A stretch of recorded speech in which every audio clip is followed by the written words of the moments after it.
একাত্তরের আকাঙ্ক্ষা পূরণ হয়নি বলেই ২৪-এ ছাত্র জনতাকে রাজপথে নামতে হয়েছিল বলে জানিয়েছেন এনসিপি আহ্বায়ক নাহিদ ইসলাম। স্বাধীনতা দিবসের সকালে বীর শহীদদের শ্রদ্ধা জানিয়ে কথা বলেন তিনি। এ সময় জুলাই সনদ বাস্তবায়নে সরকারকে দ্রুত পদক্ষেপ নেওয়ার আহ্বান দলটির জ্যেষ্ঠ নেতাদের। মহান স্বাধীনতা দিবস উপলক্ষে সকালে সাভারে জাতীয় স্মৃতিসৌধে বিরোধী দলের পক্ষ থেকে শ্রদ্ধা জানাতে আসেন চিফ হুইপ ও এনসিপির আহ্বায়ক নাহিদ ইসলাম। এ সময় ৭১ ও ২৪-এর আকাঙ্ক্ষা পূরণে নিজেদের দৃঢ়তার কথা জানান তিনি। ৭১-এর যেই আকাঙ্ক্ষা এবং ২৪-এর গণ অভ্যুত্থানের যে আকাঙ্ক্ষা, সেই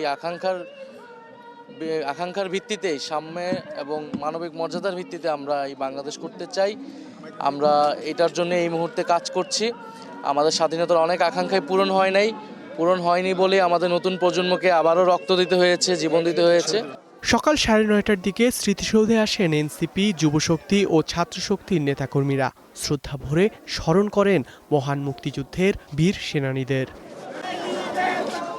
বর্তমান সরকারের সময় আওয়ামী লীগের রাজনৈতিক চর্চার সুযোগের সমালোচনা করেন এনসিপির মুখ্য সমন্বয়ক নাসির উদ্দিন পাটোয়ারি। জুলাই সনদ বাস্তবায়ন না হলে তা জনগণই প্রতিবাদ জানাবে, মন্তব্য মুখপাত্র আসিফ মাহমুদের।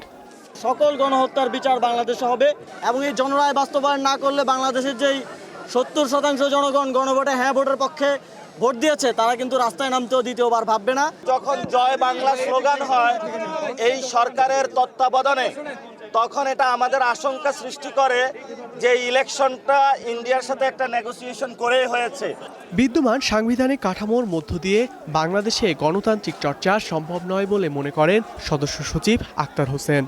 বীর শহীদদের আকাঙ্ক্ষিত গণতান্ত্রিক যে বাংলাদেশ, সেই বাংলাদেশ রক্ষার শপথ নিয়ে আমরা অগ্রসর হতে চাই। বাংলাদেশের সংবিধান বিদ্যমান কাঠামোর মধ্য দিয়ে পরিপূর্ণ গণতান্ত্রিক ব্যবস্থা অর্জন করা সম্ভবপর নয়।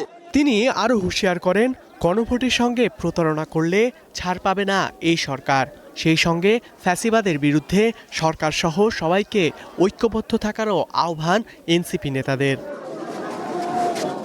স্বাধীনতার পর অর্ধ শতাব্দী কেটে গেলেও রাজনৈতিক নানা টানাপোড়েন, ক্ষমতা লিপ্সা, দুর্নীতি আর স্বৈরাচারী শাসন কাঠামো বারবার ব্যাহত করেছে দেশের গণতান্ত্রিক অগ্রযাত্রাকে। হয়নি কাঙ্ক্ষিত উন্নয়ন। জুলাই অভ্যুত্থানের মধ্য দিয়ে জাতির সামনে যে সুযোগ এসেছে, সেই সুযোগকে কাজে লাগিয়ে ৭১-এর চেতনাকে ধরে রেখে সামনে এগিয়ে যাওয়ার আহ্বান প্রতিটি রাজনৈতিক দলের। ধ্রুব ইকরামুল, স্টার নিউজ, জাতীয় স্মৃতিসৌধ, সাভার।